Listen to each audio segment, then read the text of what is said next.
Hello everyone, my name is Matt Scorpion and welcome back to another Destiny Reset update. Of course, as you know, Guardian Games is going. This is the second week of Guardian Games, which means this is the second week that the event is active, whether it be seals, weapons, cosmetics, anything you want to get from it. You are starting to run out of time, so I'd recommend starting to get to work or, throw some money at the problem just so you can buy it and get rid of it.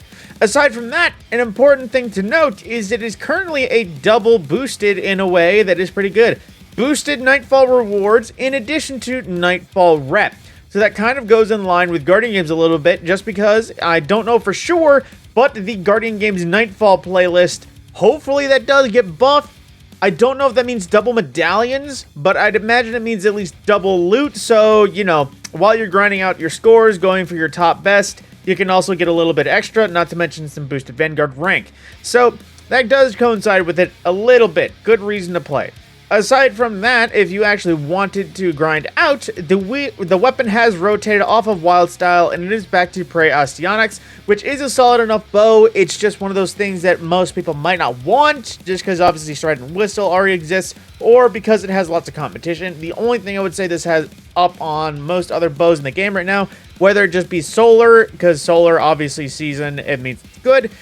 On top of that, it is an Adept, which always has a leg up above generally everything else.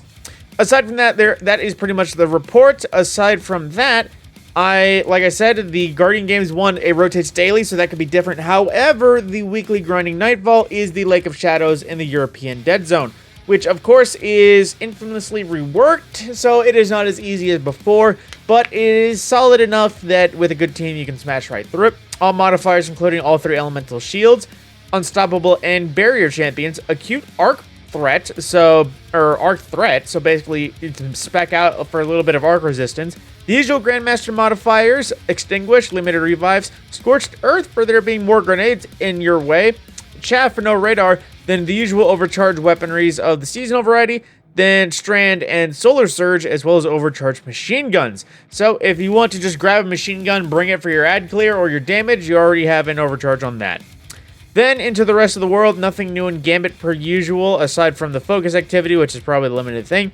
And like I mentioned last week, Supremacy is still a rotation thing, which does mean that during the rest of the duration of Guardian Games, Supremacy is going to be here. So if you're waiting for something else to pop up, I'd recommend not waiting, just go ahead and either play Supremacy or play something else if you don't want to play Supremacy. But aside from that, Collision in the 3v3 labs, Elimination for 3v3 quick play, usual standard control for 6v6 unranked for rotation game modes.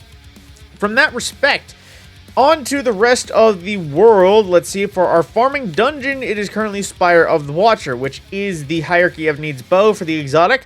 There is a few decent weapons about that it is worth farming for. However, if you want to do it on Master Farm for Artifice Armor, again, I would recommend just going to a different dungeon. I would honestly, again, recommend Grasp for anyone if they just purely are there for farm. But on the note of the weekly featured raid, it is currently the Garden of Salvation, which, as usual, all challenges active. Now, there isn't any red borders to earn, and the exotic is from a quest, so literally it would just be for farming out the basic weapons or trying to get armor for transmog on that note. However, the weekly exotic mission is Operation Seraph Shield, which is a solid enough mission to run through, simple enough solo. It does have some pretty solid rewards, including the revamped Ikelus weapons 3.0 version, and of course the various Seraph weapons from Season 19, as well as Revision 0 being a solid weapon, of course being an anti-barrier option in this day where the only artifact mod is still anti-barrier sidearms. From everything else from that point, Crota's End, its weekly challenge is Precarious Balance, the second encounter challenge, which of course during Master Mode, which is currently recovery focused armor, you can get some adept weapons from the second encounter, which if I recall, it's not terribly difficult. I think you just literally have to have, let's just say, the sword be the man to charge the pillar, and then from that point, just run across while it's fading, and you just gotta have a team that's coordinated enough to, catch it. On the topic of legacy gear and dungeons, Vault of Glass is Strangers in Time, which is the Gatekeeper challenge. Basically, you have to have the Praetorian and the, the Wyvern that spawns dead around the same time. For King's Fall, it is the Gaze of Maze challenge, which is Golgoroth challenge. Basically, any person who has the Golgoroth's Wrath or Golgoroth Gaze, they have to be in the damage pool when it is active in order to do it.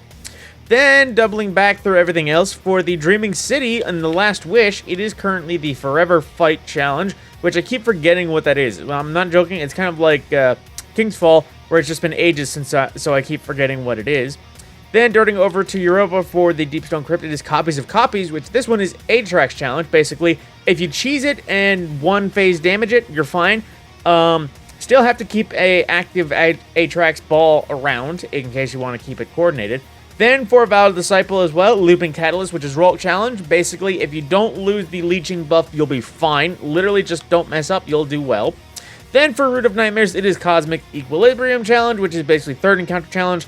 How do I say this? Instead of moving the one incorrect planet to the other side, you have to move both of the other incorrect planets back over the other way.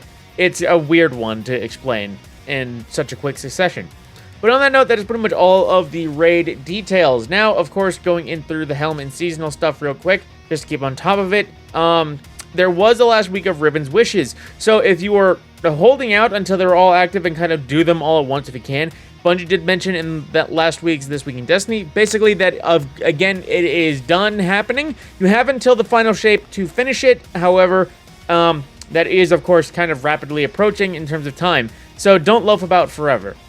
Then for the Coil, the Pathways, Ribbon Wishes, basically, Sensorium Pavilion, First Steps in the Cell of the Sycophant, Divining Hall, and Sensorium in Reaver's Orson. Again, I feel like I'm saying the same things every week because it doesn't seem that unique. Then darting over to Dares of Eternity before we head to Neo Muna. For Dares of Eternity Legend Mode rotation, it is currently High, Fallen, and Valis to Auric in the Way of the Hoof. So if you're still farming out red borders from there, that is your options.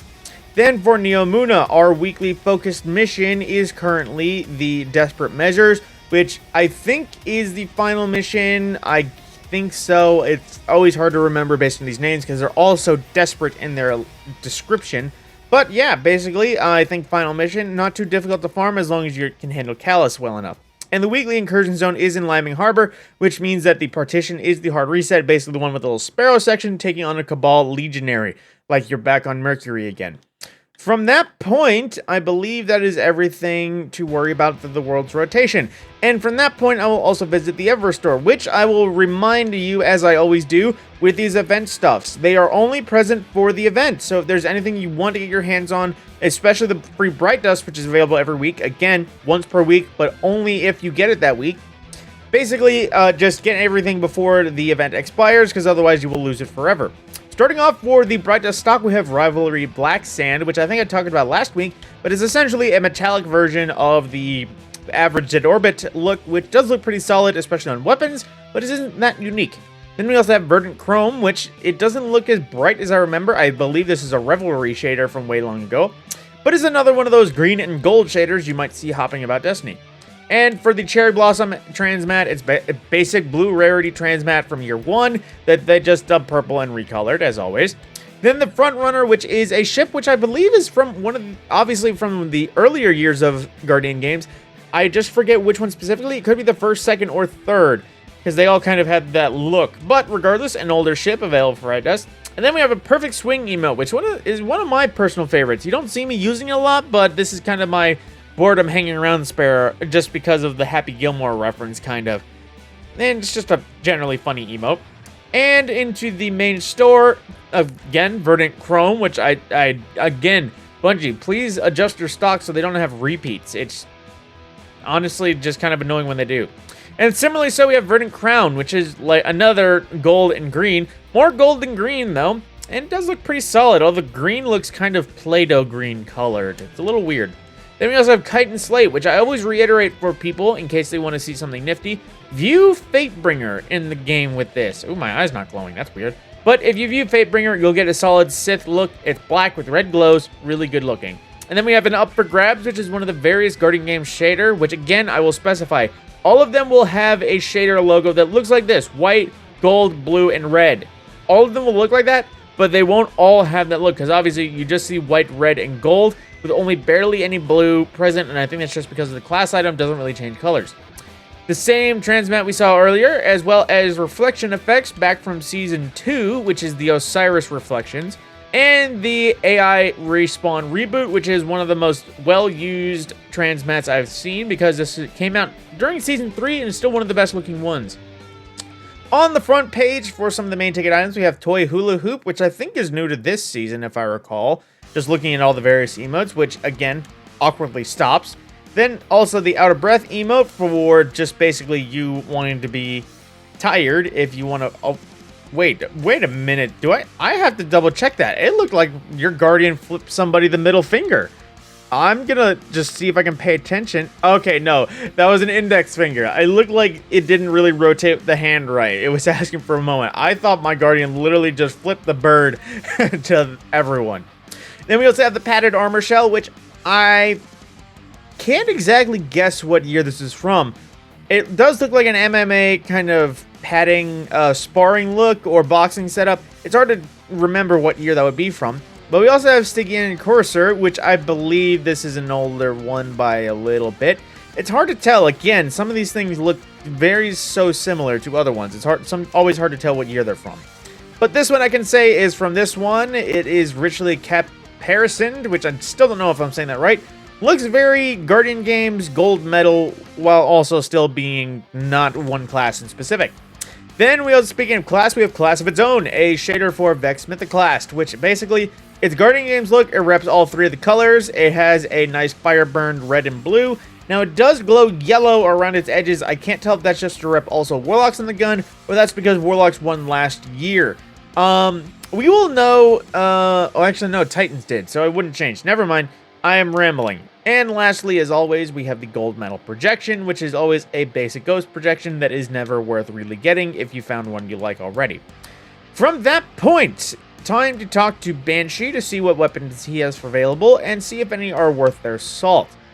Now, we have Whispering Slab, a weapon I've talked about a lot, which if you want a good Crucible setup, this is actually a good one. Opening shot, Archer's Tempo. Don't know what any of the stats really do for a bow, but you know, it's a quick shot, lightweight's always good.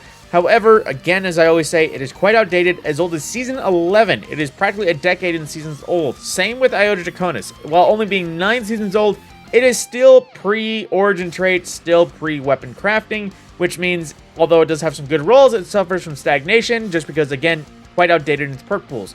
Same goes for True Prophecy as well as Legal Action. Both weapons I do enjoy. They do have some solid setups for Crucible and PvE. However, they are quite old, no origin traits, and just generally old perk pools. Then we have Palmyra, which is almost in the same regard. It